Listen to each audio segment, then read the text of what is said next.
that they're all complaining about the same thing. I can't find no man on my level. But when you were 35 plus, you should have been out of the game for 10 years. See, what I'm saying is, for women who want to have a career or whatever, there's a man out there that you can make a deal with. But the problem is, far too many black women did not prioritize finding or being found by a suitable man.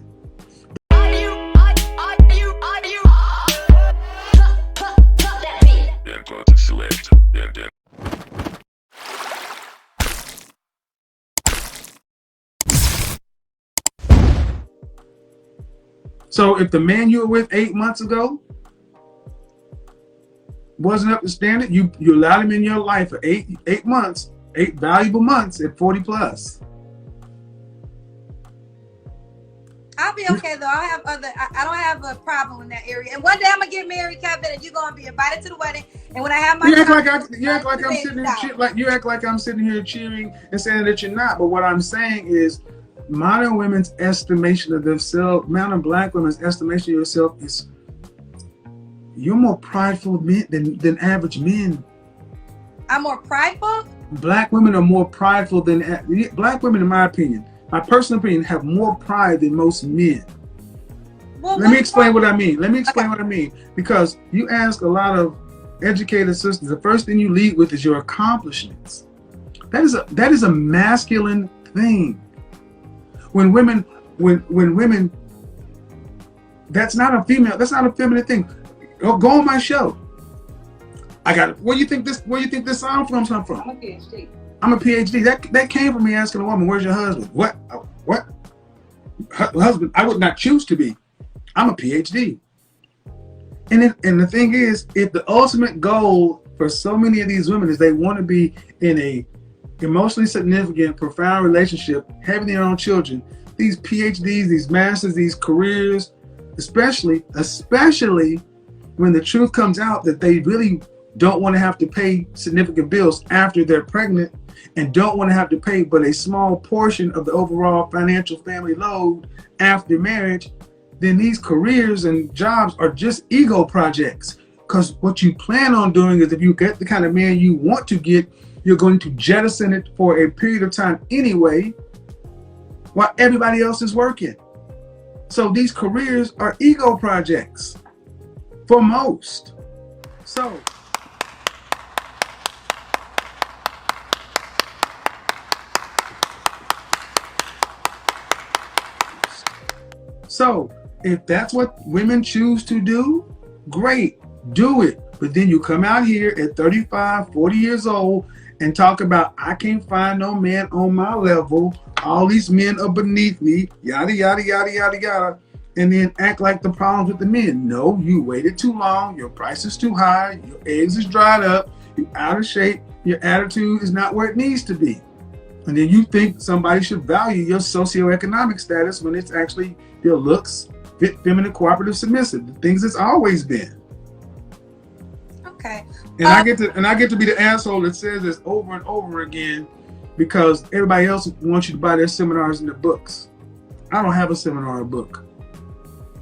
No, again, like I said, Kevin, the things that you said on your platform, I have heard men say to me and talk about the things that they won't say to women. So I have heard those things. So that's why I said there's a lot of things I agree with. There's some things I disagree with, but that's life. And I mean, again, I don't want no smoke, Kevin. I was coming on your show. No. I'm looking for a clip. I'm looking for a clip when I had a woman here from here. Okay, you want me to hear a clip? Okay. No. This woman that came on my show, and she's a successful woman, but she does hair here in Atlanta. And she made the example of when she's sitting there listening to all these successful entrepreneurs, executives, businesswomen in her chair, that they're all complaining about the same thing. I can't find no man on my level. But when you were 35 plus, you should have been out of the game for 10 years. See, what I'm saying is, for women who want to have a career or whatever, there's a man out there that you can make a deal with. But the problem is, far too many black women did not prioritize finding or being found by a suitable man. They thought, they were told, focus on this, and then when you decide you want to settle down, then you can turn around and go get one. That ain't how it works. Every other group of women realize that I need to find them in college, in grad school, early on in the process, and then grow with him up. But this is where sisters come along. You didn't find him when you was in school. So now you get to this point, you don't want no build-a-boo or build-a-bread. Okay, so you want this man over here. You want the man who's already in process on his purpose, that don't need nothing from you, who can provide for you. Well, guess what? He wants a whole lot. Cartier don't go on sale, baby girl. I never seen Cartier go on sale. Never seen Cartier go on sale. Well, I do think women that make a certain amount of money or a certain category have to adjust some of their wants, because you are right. The market value is a little different. My thing, and you cleared it up for me, because I always thought it was you'll never get married and things of that nature. But you cleared that up for me tonight. That's why it's good to have a direct conversation. Mm-hmm. You never said it would never happen, but it can happen. And I just think that I just want. If you were telling women what to do, would you tell them to wait till you're 40, or would you tell them to prioritize it in your early 20s? Well, let me be honest. I'm a career woman, so, and I feel like my career is who I am. If you want to be married and have children, what would you tell women to do? You gonna let me answer? Because I would tell a woman not to have a baby until she's married. I strongly believe in being married before you have a child, and but I wouldn't tell her to do it out of fear. I wouldn't tell her to do it because. What age? Emotional, damn it. I have to be honest, the age that works for you. When you feel this is so vague. Give me a range. Give me a range, man. Okay, well, let me say this. This is why I say this. I have college friends. Kevin, I want to answer the question.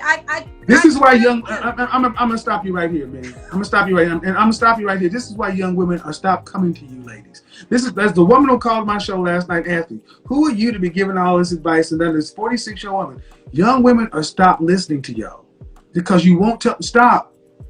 There's a reason that 32,000 people watching my show, and a lot of them are women, because you're not telling them the truth. You won't be direct with them. You won't just tell them, look, if you want to have your career, it's going to cost you. You won't tell them that if you want to get married and have kids, you need to do it before a certain age to have a better shot. You know better, but you won't tell them. Let me say this. I was engaged when I was in my 20s to my college sweetheart. I ain't asking about you. Kevin, let me just give you, because I'm going to give you the answer. And I made a choice. Not to get married, right?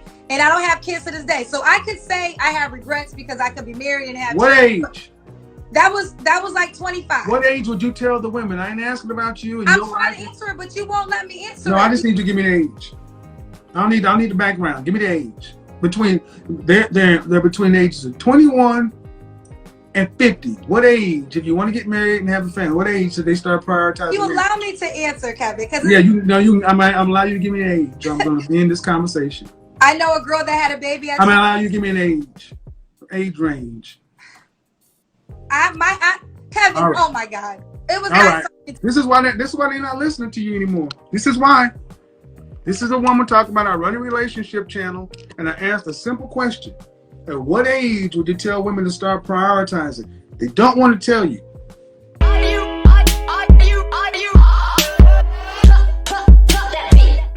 Select.